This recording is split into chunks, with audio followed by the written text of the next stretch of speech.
Hi வணக்கம் மக்களே. இன்னைக்கு என்ன அப்படின்னு பார்த்தோம்னா, ஆ பீகார் மாநிலத்தில வந்து ஒரு போராட்டம் நடந்தது. என்ன போராட்டம் நடந்துச்சுன்னா, அரசை எதிர்த்து அதாவது சிஎம் அவர்களை எதிர்த்து ஒரு போராட்டம் நடந்தது. அவர் பதவி விலகணும் அப்படின்றதுக்காக அந்த போராட்டம் நடந்தது. அந்த போராட்டத்தில வந்து ஒரு சின்ன பையன் கலந்துக்கிட்டான். அதாவது அவனுக்கு 6 வயசு தான் இருக்கும். 1வது தான் படிக்கிறான். அவன் கலந்துக்கிட்டான். அவன் பேசின அந்த விதம் அப்படியே வந்து அரசையே திரும்பி பார்க்க வச்சுச்சு. அப்ப எல்லாருமே போலீஸ்லாம் இறக்கிட்டாங்க. போலீஸ் இறக்கி அந்த பையன மட்டும் தூக்கிட்டு போறாங்க.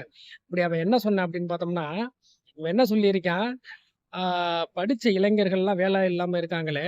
இப்ப நான் படிச்சு வந்து வந்ததுக்கப்புறம் எனக்கு எப்படி வேலை இல்லாம இருக்கும்? அதே மாரி தான் அந்த வேலையில்லா திண்டாட்டம் நீடிக்கும். அத சரி பண்ணாம இந்த அரசு என்ன பண்ணிக்கிட்டு இருக்கு?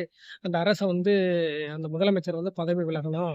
எல்லாத்துக்கும் வேலை வாய்ப்பு உருவாக்கி தரணும் அப்படின்னு சொல்லி பயங்கரமா போராட்டம் பண்ணியிருக்காங்க. நம்மலாம் சின்ன புள்ளையில வந்து கிட்டி, கோழி குண்டு இதுக தான் விளையாண்டுக்க தெரிஞ்சோம். அப்பா வேலைக்கு போயிட்டு வருவாரு. அவரு ஏதாவது தின்பண்டம் வாங்குவாரு. நம்ம வாங்கி திம்போம். இப்படிதான் நம்ம நெனச்சுக்கிட்டு இருந்தோம். ஆனா, அந்த சின்ன பையனுக்கு இருக்கக்கூடிய அறிவு வந்து நம்ம யாருக்குமே இல்ல. ரொம்ப அழகா அந்த போராட்டத்துல கலந்துக்கிட்டு இருக்கேன். நல்லாவும் பேசியிருக்கான்.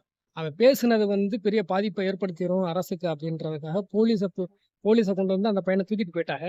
இதுதான் நடந்திருக்கு. அது வந்து சோசியல் மீடியால வந்து வைரலா போயிட்டு இருக்கு. அத நல்லபடியா பாருங்க. அத பார்த்துட்டு, இதுக்கான இந்த வீடியோ பத்தி நீங்க என்ன நெனைக்கிறீங்க அப்படின்றதையும் கமெண்ட்ல சொல்லுங்க. நன்றி மக்களே!